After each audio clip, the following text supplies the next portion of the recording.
What's up, bitches? Welcome to the Listen Bitch podcast with your host, Brandon Lynette. If you are new here, let's do a little bit of housekeeping. Make sure you are subscribed for emails at brandonlynette.com. And then make sure you're following me on TikTok. You're getting all the little clips of Brandon Lynette throughout the day. Find my Facebook group, Listen Bitch, where I post journal prompts 5 days a week, Monday through Friday. And if this is for you, I have a Bible study group that I post a daily schedule of Bible readings so that we could read the Bible in a year. And you didn't have to start on day one. Wherever you are, that's where we start. And then once I get acclimated to my new schedule, I'll be doing Bible study videos in that group again. We'll get back on track with that. So I think that's the housekeeping. I don't put commercials in this podcast. I don't have this podcast monetized at all. So, bitch, I'm not getting paid for this. And I feel like I do provide some incredible value, some insight. I get you questioning yourself about your life. And I show you what's possible, right? I go through the shit. I don't sugarcoat it. I don't give you the highlight reel. Okay. When there's a struggle, you know about it. When I overcome shit, you know about that too.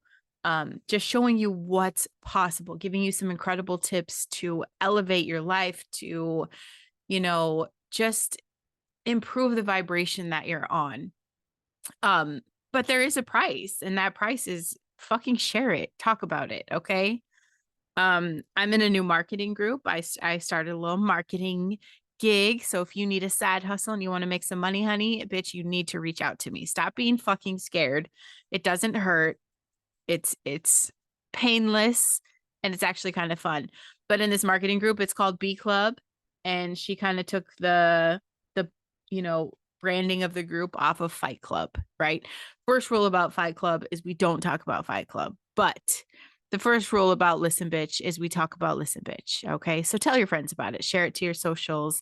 If you get value, let a bitch know.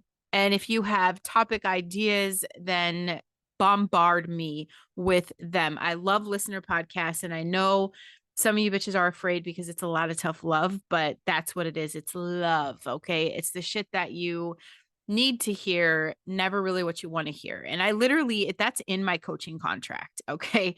In my coaching contract, paperwork you sign, where I literally make sure you understand the fact that I am not going to coddle you through this. I am not going to pat you on the back for no reason. And I'm not going to sign off on your bullshit. Okay. That's what we want. We want people signing off on our bullshit. And I had a podcast recorded yesterday. It's my birthday today. Okay. It's my birthday today. I just got back from the gym. Last night when I got off of work, I only have one bartending shift left. Okay. Tomorrow night is my last night, but I bartended last night. And when I came home, I pulled the episode that I planned on launching at 5 o'clock this morning. So thanks for your patience, Ho. If you are like, she's late, she didn't record a podcast, I'm here. I did this intentionally because what I want to talk about today, I think is important and important for everybody. But yeah, it's my birthday. I'm excited. And most of you that are listening, I mean, when it's your birthday, you're like, it's just another day. It's just another day. That's the shit my husband has said since the day I met him. Every holiday is just another day. Just another day. Just another day. I'm going to tell you something. Okay. Am I going through the motions of what I do every fucking day? Yeah, bitch. I got back from the gym just now and I pulled up the dumpster up my driveway, let the dogs out, filled up their bowl, fed the fish. Like I did the shit, right? But I did it with some pep in my step because, bitch, it's my birthday. Okay. That is fucking special. There are so many people that didn't get a chance to make it to their next birthday. And we all have this like drive to not die, right? It's a human instinct that we want to survive. We don't want to die. But your problem is that you're not living. You're not living. There's no such thing as just another day, even when there's just another day. I cannot tell you. I'm calibrating a new schedule with all the changes that are going on. Okay. My husband changed shifts. I'm, quitting my job. I'm transitioning to work from home full time, all of these things. So my new schedule is I am out the door when it's dark, getting my workout done. Literally, bitch, I roll out of bed, throw a toothbrush through my teeth really fast, and grab some headphones and put on boots. And I'm in my pajamas. I'm not even joking you, okay? In my fucking pajamas. And I roll out the door because if I do not get my fucking ass out and get this done, it doesn't get done. And I don't feel good. It's so much power. So I'm there, dark. I get my workout in. I get my 10,000 steps and I lift heavy.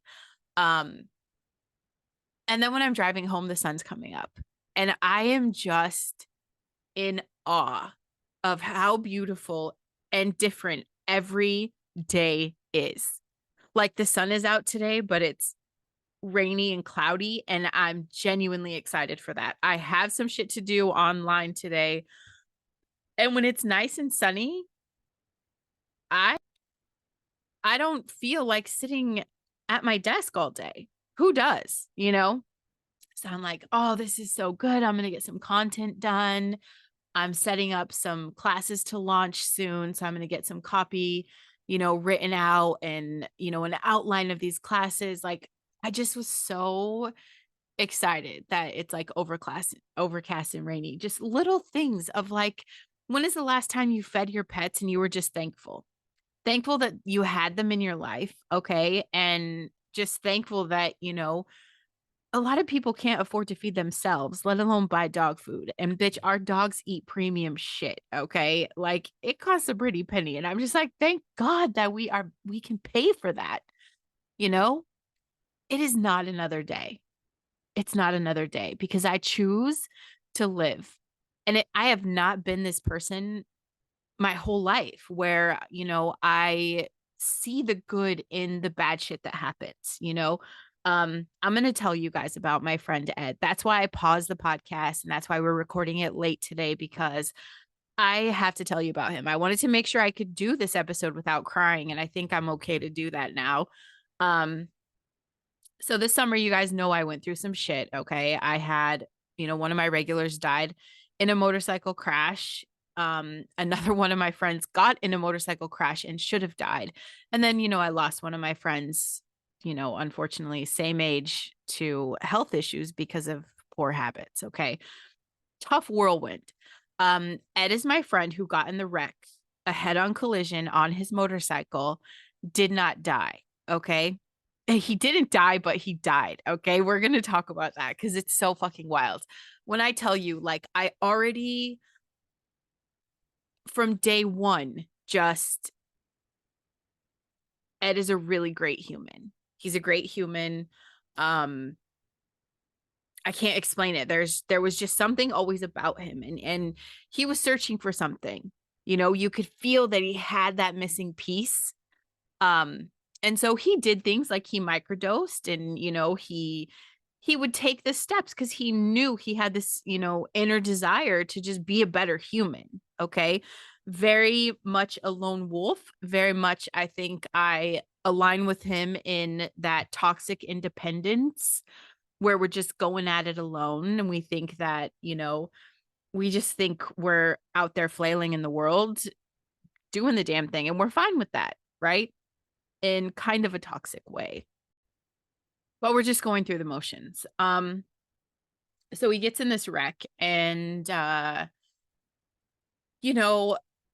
day I heard was the day it happened. So the next day, I think it was the very next day, I just texted him and I was like, I, heard about the accident. I just am so happy you're alive.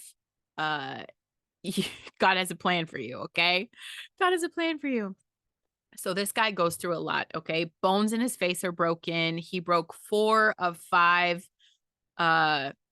things in his back. Like he was fucked up. I mean, imagine a motorcycle with a car head on. People don't walk away from that, okay? Most people don't survive that. So this man should be dead, okay? And he went through a lot. Like one of his surgeries, they had all the metal components in his body. That shit didn't take. They had to redo that surgery, and surgery is hard on your body. There was a time where, he's telling me these stories. There's this time that his resting heartbeat was 180.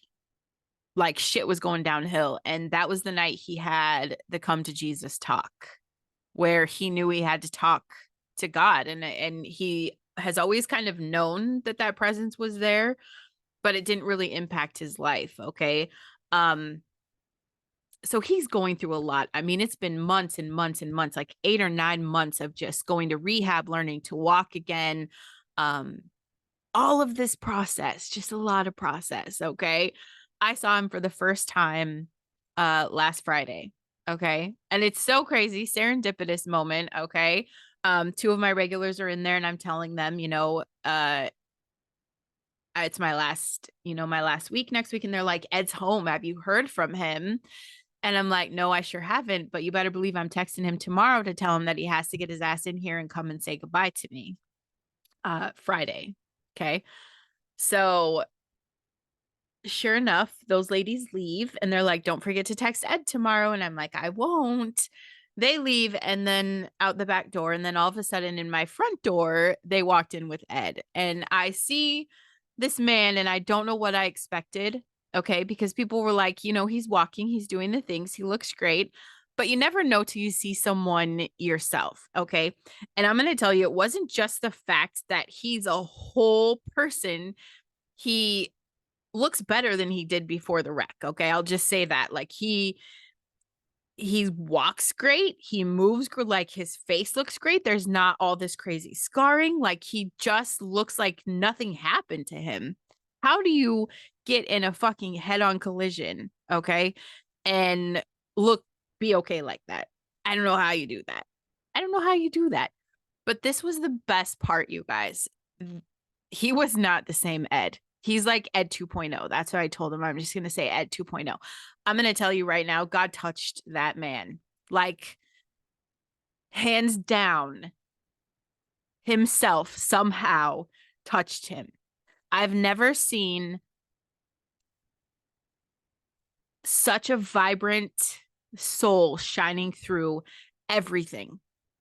And so, I'm hugging him, I'm crying. I'm like, oh my God, this is real. Is this real? Because he was part of like a core memory of a traumatic time for me. Okay. A lot of heartbreak, a lot of fear, a lot of everything of just like, I can't believe all this is happening. Ed has to be okay. I lost two people. All of this happened in the span of 3 weeks. I lost two people and here was Ed, and I'm just like, he's got to be okay. So, bitch, when we came full circle and I saw that he was okay, it was like I could finally exhale, right? Like, it's just different when you see someone in person. I'm like, oh, it's okay. And you know what he said to me? God is real. God is real. That's a big deal. That is a big deal. And I'm like, dude, you are called, you were hand picked. I always tell myself, like, you were handpicked. Like, God has a plan for you. Just keep going. Okay. It's your purpose. I say move over world because he was handpicked, literally, like plucked by the hand of God. Okay. Do I think that God has touched my life? Absolutely. Do I believe that he is in me? Absolutely. So we're talking about all these things because, Ed is just a great human. Intellectual conversations, we could have them forever. So we talk about all the things. And when you're in this space, bartenders hear everything. Like everybody pours everything out, their whole soul's everything. So I get that version of him. And I think he's probably like that with everyone. But we talked about so many things. And that's what I want to try to get to today is that after he said God is real, he said, I'm so glad this happened. I'm so glad this happened because it changed me. And it did change him. That dude is alive and he's grateful for fucking everything. Every day is not just another day.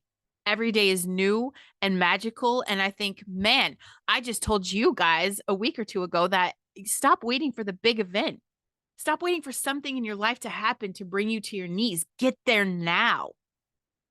Teach yourself now that it's okay to just enjoy life and to be excited for exactly where you are.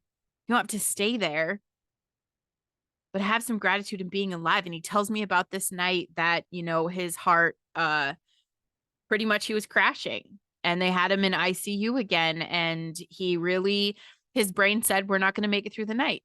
Okay. This is the battle. This is the battle between our ego and God. This is part of that surrender. And he said this was, the biggest conversation I had with him, because and it was like in his body, right? Because in his brain, he's like, we're done, dude. We're not going to make it through the night. We're dying. We're actually going to die. We came this far and we're dead. We're dead. We're going to die.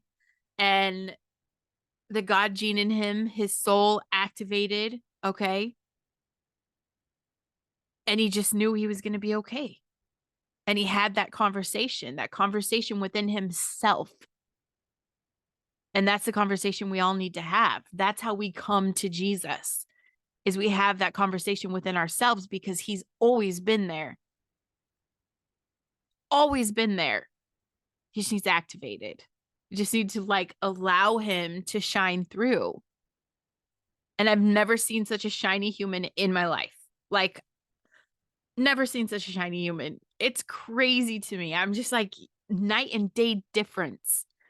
That is what I aspire to radiate, where people can look at me and just be like, holy shit. I mean, this dude is on a level of gratitude that I don't even think I could comprehend in my moment. And I thought I was a grateful person. I thought I was, I thought I had it. And I love this so much, because it's pushing me to go deeper, to surrender more, and to lean into gratitude full force, pedal to the metal, whatever you want to say, to go all in. And all he can say is, I just am happy to be alive. Every day he wakes up, he is happy, dancing around, just lighthearted. The shift in his energy, I'm in awe. I don't even have words for it. I wish there was a way I could have captured his soul,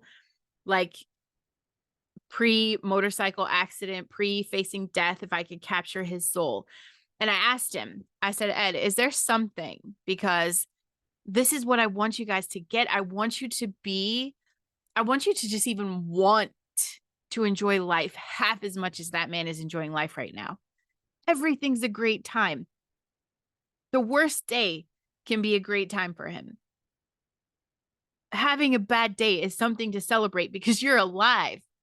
You're alive to experience that. That's where we want to take our human experience. That's where we want to take our human emotions, to the fucking limit. Being the best version of you means waking up and just happy to experience all of it. Can you laugh at the end of a bad day and just be like, bitch, I survived that, and fuck, I survived that. It was great. I'm so happy. You're afraid of dying, but you're not living.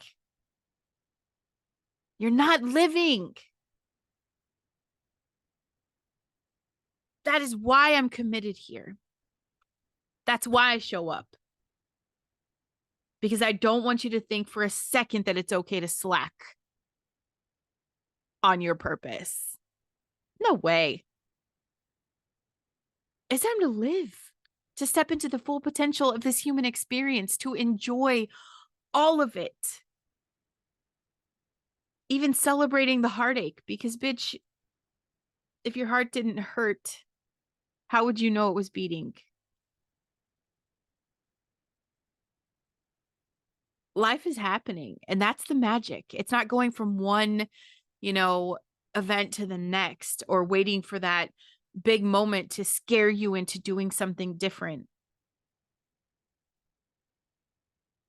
We talked about how people show up because I told him, I was like, dude, it was so hard not to call and text constantly, just always wanting an update, always, wanting to be in your business, getting to Chicago to go see you in the hospital. That stuff was hard for me. And I held a lot of restraint. I only text him probably, I don't know, maybe 3 or 4 times in this whole ordeal. And so we're talking about that, because he was like, I learned a lot about people. He learned a lot about the experience of what it is to be a lone wolf. And, no family is perfect. Every family has some toxic drama bullshit in it. And his family showed up for him.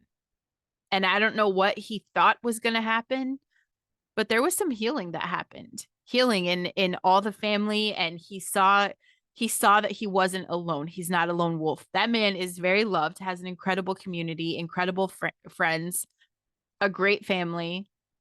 Just coming to full circle to realize that you are connected to these people. He has a new vision on his level of responsibility now. He's not someone that would ever want to hurt people.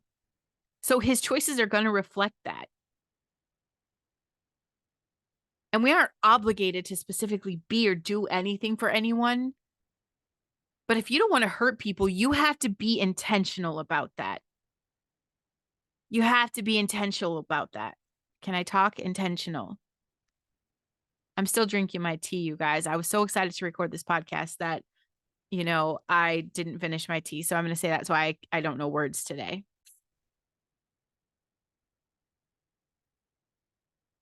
You got to get excited. You got to get excited and start seeing all the ways that people care. And then you get to see he saw a lot of truth in who people were. Okay. The hovering people. We're talking about the people that show up for themselves. Okay. They're not there for Ed. They're there to make themselves feel good. They're there to make themselves feel validated that they're a good human. And I think when he said that to me, I'm like, a bomb went off. Because how many fucking people in your life show up for themselves? For themselves. I know specifically, I can tell you people in our life right now that show up for themselves. And I couldn't make sense of it until we had this conversation. Okay. So there's family in our lives that if we called them, they would show up 100%. And I'm like, why do they do that? Like, why would they be there for them? It's not us. It's not for us. It's for them. It's for their story. It's for them to say they're a good person. It's for them to say, well, we're there when they need us. We're there whenever they call. But they have nothing to do with our lives on the everyday. Okay. And this is my thing. If you are someone who is not with a person involved actively, okay, and I'm not saying you have to go see them every day, but just having that connection and being a part of that experience. If you're not there when they're alive, don't show up at their deathbed. It's so gross. It's cringeworthy. Okay. So this means like if you're estranged from your father, okay, and haven't talked to him for decades, okay, and he's dying and you show up on his deathbed, fuck off, ho. That's disgusting. Okay. Because that's about you. Oh, my dad's dying. It's just a way for you to make it feel like it's about you, and that's dirty human fucking manipulation. It's not okay. Nobody needs to validate that you're a good person. Never, ever did I think about, oh my God, I hope Ed thinks I'm a great person if I reach out to him. Yes, selfishly, I'm like, motherfucker, you better be alive and tell me that you're okay because I'm freaking out. Okay. I'm freaking out. You can't die, you know? Yeah. Did I want some validation that he was going to be okay? Yeah. But never was it ever like, I hope Ed knows how great I am showing up for him. I hope he knows, and people showed up like that. People showed up like that, and you can see through it. You could see through it. Bitch, if you are not in this experience with another human when they're living, why would you cry over them when they're dead? Okay. We need to stop with the bullshit, and we need to just get real and raw and live like there's no tomorrow. And you don't need to go get head on hit on a fucking motorcycle to realize this. Today, you can start today. Like, yeah, bitch, it's just another day. I went to the gym. I sweat my balls off. I drove home. I pulled up the trash dumpster, fed the animals, and I'm like, it's my birthday. I'm so excited because you know how many people didn't get to see their next birthday? And I guarantee if they had the experience to do it all over again, we chose this. We chose this. We wanted the human experience. We wanted the emotions. We wanted the highs. We wanted the lows. And now we should all aspire to want to be on Ed's level. Like, no joke, he just set a new bar for my human experience. Crazy. a new bar for the human experience. I want to glow like that. I want I I want what he has. And so many people are going to want what he has. And he's owned that level of responsibility to know now that he does have a community. So his choices matter. Becoming the best version of himself, that's important because he loves these people. He doesn't want the Brandons in his life freaking out that he's on a motorcycle and in an accident and fighting for his life. He doesn't want, his sisters and his parents, losing sleep over, what his choices are. So he's going to choose what's best, what elevates him, his human experience. And it's a natural state of gratitude. You can elevate yourself to this vibration of just being thankful. I am so glad that everything works in me so I could pull up the dumpster to my fence up my driveway.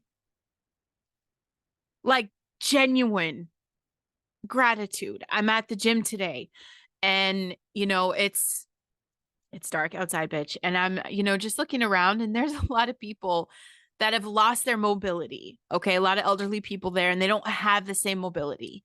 And I love that they're there. I love that they've taken that awareness. Don't wait until you lose your mobility to make a change in your life. And I'm not saying you have to go to the gym in the dark, but I'm saying your choices fucking matter. And they affect people. I am all about self-love, but you also have to recognize that your choices impact people. And we are here for that impact. It was easy for me. I didn't plan on going to the gym or anything today. Fuck no. I told my husband last night, I'm like, I think I'm not going to go because I was at the bar so late. And I'm like, maybe I'll just like recalibrate my schedule once I finally am done working. Okay. All the excuses. And I woke up, my body woke up on its own, bitch. Okay. It just does its thing. Because I had the intention, I set the intention and I've been doing the thing. And it was the conversation with myself. Like, I'm going to do this. I'm going to wake up and I'm going to get this shit done before the babies are up every day, because that's how I'm going to win. That's how I'm going to have my power.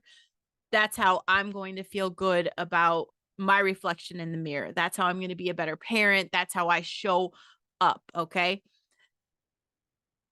I was like, oh, I'm just going to go back to sleep. It's my birthday. And then I was like, oh my God, it's my birthday. Of all the days, I should go work out. I should do it today because it's my fucking birthday. Hell yeah. So all those things you hate to do, all those things you dread to do, celebrate them. What makes today special? Another day. Another day. What did we do? I just made another trip around the sun, right? Because we're obviously apparently spinning incredibly fast in space, just spinning. That's another podcast. Okay, there's some sarcasm there. You guys know I question a lot of shit, so that's for like a conspiracy theory podcast. But spinning out of control, that's what we're doing. But it's my birthday. Super excited about that. Am I gonna do anything out of the norm? I mean, no, I recorded a podcast. I actually recorded this before I read, before I've done my reading and my journaling. So I'm going to do all that. Put on some makeup, feel all fresh, record some content for TikTok. And then I'm going to get my babies ready for the day. I'm going to get them some breakfast. We're going to do school. Okay. And then hang out, probably play some Barbies.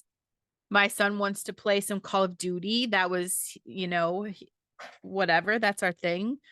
My other son will play whatever game we've been playing. I forgot what that is. I'll make the babies a salmon dinner. That's what's on the menu. We're going to have some salmon. And then bedtime routine. Like, that's my day. And genuinely, I feel so grateful that I get to have that experience today. I can focus on the fact that I'm not going to see my husband. I don't see him till Sunday. I can focus on everything that's negative. And then I could wallow in self-pity. I could be a victim. I could say, oh, my older girls aren't here. Nobody ordered mommy a cake. Like, I could do all these things and just feel sorry for myself. But where does that get me? That's another day wasted in this human experience. That's what it does. That's what happens. It's just a waste of day in this human experience. So no, it's not just another day. It's an incredible, beautiful day that I get to be alive. What is it? What is it that you desire? What does living look like for you? I'll be honest, there's a lot of things in the life with my mom that I have used as a guide. A lot of it, a guide of what not to do. Okay. A guide of what not to do, who I don't want to be. And it started when I was little because, like, I, for some reason, was so obsessed with her skin. She didn't have great skin. And so I remember asking her, and I'm sure this fucking sucked because I hate when my kids ask me shit. That makes me, I already feel bad about myself. Okay. My kids say shit. Like my 5-year-old went through this phase of like, I've lost over 40 pounds in the past 6-7 months. Okay. I don't know now because I haven't been on the scale for a while, but when I was losing the weight and I was feeling really, really great, she's like, Mom, you're fat. And I'm like, listen here. Okay. If you would have told me this 6 months ago, fine. But you don't get to say that now. You don't get to say that. Right. So kids notice shit, but I'm in the bathroom with my mom one day and I'm like, is my skin going to be like yours? And, I'm sure that sucked, but kids are assholes. That's their job. Okay. So I was an asshole. And I always was worried about my skin. I grow up, okay. This just the experience of, whatever. And I think, what are the habits my mom has? Okay. She smokes, she drinks coffee. And those were the two big things. So, bitch, I don't smoke and I don't drink coffee. Okay. Well, that's a lie because guess who got some new mushroom coffee coming to her? Okay. So, this neurotropic thing is squirrel moment. Okay. Just bear with me, you guys. You love me. It's my birthday. I can get away with it. I've been drinking Everyday Dose. Love it. Okay. My friend started selling Bravenly coffee. It has neurotropics in it. I'm a sucker for fucking mushrooms. Okay. If you tell me there's mushrooms in it, I will eat it. I'm like, yes, I'll drink it. I'll try anything. So I've genuinely, for the past probably 2 or 3 months, been drinking all the mushroom coffees. Okay. But my favorite right now, I have this Rishi Maca. Okay. It's so good. So you guys have to get on my email list because I'm going to send the link out for that right now. It's called Smart Coffee. It's the only one that really gives me energy because genuinely, I've tried coffee before. It puts me to sleep. I'm the opposite of a normal fucking human. If you take crack and it makes you go fast, it would knock me out. Okay. I hope you guys aren't doing crack, but you know what I'm saying? I'm just making an example. That, people are always talking about, what is that fucking ADD medication? Adderall. Okay. People are like, oh, it just keeps you up and it keeps you whatever. That was a sleeping pill for me. I just am very opposite. So coffee makes me tired. This maca and Rishi, energy, full force energy. So the drinking of coffee, I have to digress on that. So anyway, I look at the habits that my mom has and I'm like, okay, this is different. Well, she's had breast cancer. She's had heart attack. She's had, I think that's it, a triple bypass. Okay. And so I'm thinking of the habits that she doesn't have. She doesn't work out. Okay. She didn't change her habits, after both of those health scares. Those are big events. Okay. Those are big events. Those are the events that I tell you guys not to wait for. She faced death. I remember going to see her after the bypass and the doctors were like, if she doesn't quit smoking, she's going to die. And we go look at her in ICU and she looked dead. Like she just looked dead. And, there was no response. It was wild to me. And so she has pictures of that. She knows what she looked like. She didn't change her habits. Okay. And I've been talking to her recently. I know a lot of you guys, if you read my books, Once Upon a Time Bitches, you go to onceuponatimebitches.com, you can read them. She signed her rights off on me when I was a kid. I'm grateful for that. I am so grateful for that. Okay. Every experience that was meant to break me or hurt me or destroy me, I have loved that. So I'm not talking about any of this in a way of like, oh my God, feel sorry for me. No, bitch, it made me who I am. And every day I get to love myself a little more, and I get to love that little version of myself that didn't have the love I needed through so much of my life. Okay. Why am I committed to my kids and I'm a great parent, even when I mess up? And the easy thing to do would be to turn my back on them. Okay. To run away, to just like shut it all down. That's kind of what my mom did. She shut it all down. She flipped the switch. I feel that. I felt that before. I chose different. So she has been my guide of like what not to do. What are the habits I have? I drink the water. I care about my skin. I care about the collagen. I take my supplements. Does that mean that none of those big events are going to happen to me? Absolutely not, because I'm a realist. Okay. I have a cross country coach that was in the best health of his life and literally died of a heart attack on the side of the road. Okay. On his morning run. I'm a realist. Shit can happen to anyone. But if you're getting these hints from God and you have a chance to wake the fuck up, we choose that, right? What is this experience of life? I look at my mom now, and we've been talking for a while, and I see her whole identity right now is taking care of my grandma. And I think about the life my grandma lived, and it's not a live, it's not a life. It was not a life. It was a very shut in experience, literally just a little shut in experience. She never chose to live. She just chose to not die. And I feel like that's what my mom did. She chose to not die.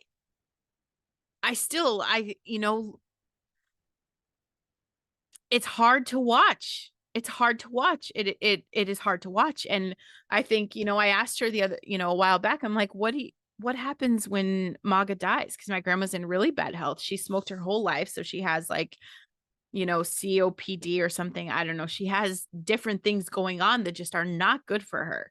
Her quality of life, like she struggles to do just little things. And she's only 80. I follow I follow this 80-year-old on Instagram that is like lifting weights like a maniac. So we affect everybody in our lives one way or another. Either we're showing them what not to do, or we are setting the example of how you can truly live. And I am committed, because I know that you guys you're here. You support me, and I appreciate that. You show up because I'm showing up, and I feel that. So I want my good choices to affect you. I want you to see that I'm a nobody. Okay. I wasn't handed a silver spoon. I wasn't blessed with like, all these, I am very smart. I am very beautiful. I'm all these things. Okay. But shit's not handed to me. I have to scrap for it. Okay. I have to fight. I work hard. I'm stubborn as hell. So I take the long way around. But if I can get here, anyone can get here.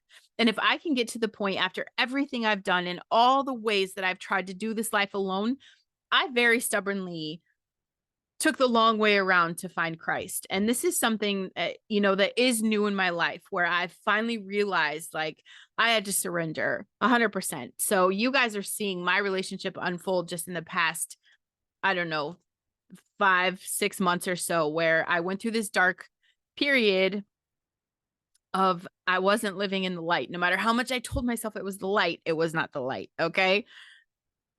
It's what we do. Okay. It's like our own survival mode. But we are here to set the bar for the human experience. We are here to show people what it's like. And I have a new guide. It's not just watching the people that are living a life I don't want to live. Okay. There's a million things, and we all think that our parents' opinion is everything. But what is the truth? While I can love and respect that my mom might have an opinion, there's not really much she could tell me about my life, because I would not trade places with her. If you see someone out there living a life and you would not trade places with them, don't take their criticism and their advice to heart. Just don't do it. You shouldn't want to trade places with anyone. That's the point I want to get you to. But I asked Ed the other day. I'm a squirrel brain, you guys. I'm just pumped up. I'm pumped up, okay? I asked Ed the other day, how do you think I could talk to my audience to help bridge that gap so that we don't wait for the big event? Or, people like my mom who have experienced the big event and still didn't make the massive life changes. She's still smoking and that breaks my heart when she sees her mom is suffering. And I'm like, man, like how? What is it that someone in that experience is missing where we aren't like excited to wake up and be alive? If Brandon Lynette, me, that person that has hated the gym her whole fucking life, I've told you guys, you've seen that experience. If you've been here long enough, you know that I'm not a fan. If I could pop out of bed and that's the first thing I do every day, you have no excuses. You have no excuses. If you don't use it, you lose it. And that's with everything. If you don't use your soul, you lose it. If you are not intentional about living, if you're not intentional about the choices that you're making, you've got to be intentional. You don't want to hurt people in your life, so do the right thing. It hurts to see how my mom is living. I'm genuinely scared for her. When my grandma dies, like what happens to her? Because we put ourselves so much into other people. It's a sorry excuse to not put time into yourself. That's it. We make excuses. And when we hang out, when we're with people that are not living for themselves, they're going to sign off on our bullshit. They're going to say, oh, right. Yeah. The way you're living is fine because look at how I'm living. We're great. We're doing it. We're surviving. It's crazy. No signing off on each other's bullshit, okay? And no showing up to people's lives just to validate your own fucking existence, okay? Show up for yourself. Show that restraint. And if you want to be by someone's side when they're dying, then start spending time with them when they're living. I'm very excited. I wish I'm going to have to bring Ed on the podcast, you guys, because I've never, in this current awareness, maybe I have, but I've never recognized it. I've never seen someone actually touched by God. Like, I'm reading the Bible and I'm like, they talked with Jesus. They walked with him. He put hands on them. And I just like imagine what would that be like? I know now. And Ed told me about his friend. He has this friend in Chicago and he's like, Brandon, she's like wackadoodle. Like she's really out there, but she said she had this vision of an angel just swooping down when I got in my accident and wrapping her arms around me and lifting me up. I could see that. I'm like, that happened, Ed. You have been touched by the hand of Jesus. Like you have a hand from heaven came out and saved that man. And we got to protect all the Eds of the world at all the way. We have to protect them because that is the influence that we should all calibrate to. Not trying to be like fucking, rap stars, movie stars. That's not what we want to aspire to be. Okay. All these CEO moguls flying in their private jets and all these things. Fuck that. Okay. We want to be like Ed. We want to be like Ed. We want to shine with a light that no one in the world could take out. No one in the world can take that light. We want to calibrate to happiness and joy and just every day be grateful. We want to wake up and be excited that it's our birthday. We want to look forward to things again. You don't need anything outside of yourself. And that was something Ed realized, like that talk he had, the come to Jesus talk. Jesus was there the whole time. And he knew that in that moment, he had that awareness of like, this was always in me. It's always in you. Lean into that. Handpicked. I don't know. I I just have a new influence in my life and I'm excited about it. I want to start focusing not so much on what I don't want to be, and that has helped me tremendously, okay? It has helped me, you know, stay focused on what matters, like showing up and it's stepping into my purpose and taking care of my health, okay? Taking care of, my body. We get one meat suit. One. I'm very mindful about not waiting for that big event to have a grateful heart. I look at everything that happens and I find the good in that. Is it an inconvenience to get a flat tire? Oh, yeah.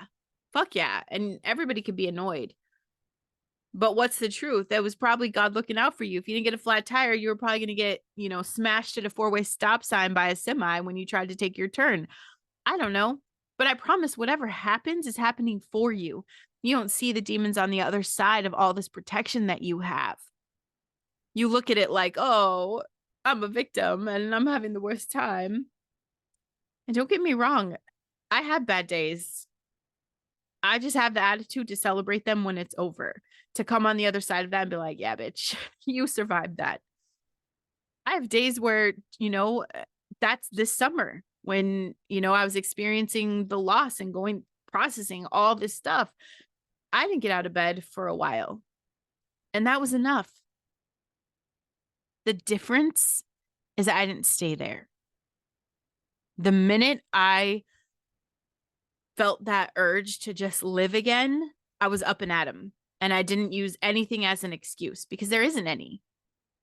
Literally, someone on my Facebook post, I put up a post yesterday because, yeah, I worked out, came home, did my reading, did my journaling, did my content. I did shit.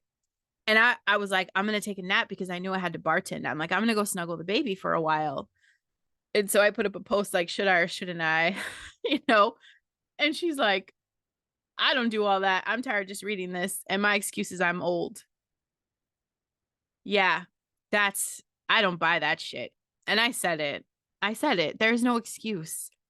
There is no age. I guarantee if you go to Google right now, you can find someone your age doing something incredible. And are they any different than you? No, other than the fact they made a choice to live.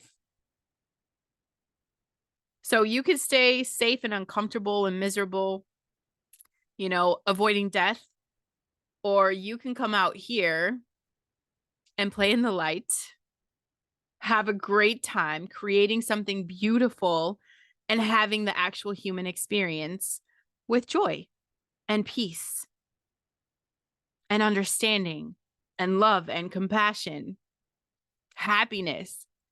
That's what we want. All that other stuff is bullshit. Cheers, bitches. Thanks for your patience for the podcast posting late today because this was important to me. Thanks for letting me get it off my chest. Back to our regularly scheduled programming tomorrow. I hope you have a fabulous day and do something kind for yourself in honor of this bitch's birthday, okay? Do something kind for yourself. Whatever you feel like you're missing, if you're looking at someone and you're like, I wish they would just maybe do that for yourself, Show yourself some love and kindness. Maybe call someone you haven't talked to in a long time, someone that you imagine if something happened to them, you would be at their bedside. Why don't you be there before the big event? Be there before the big event. I love you guys. Have a great day.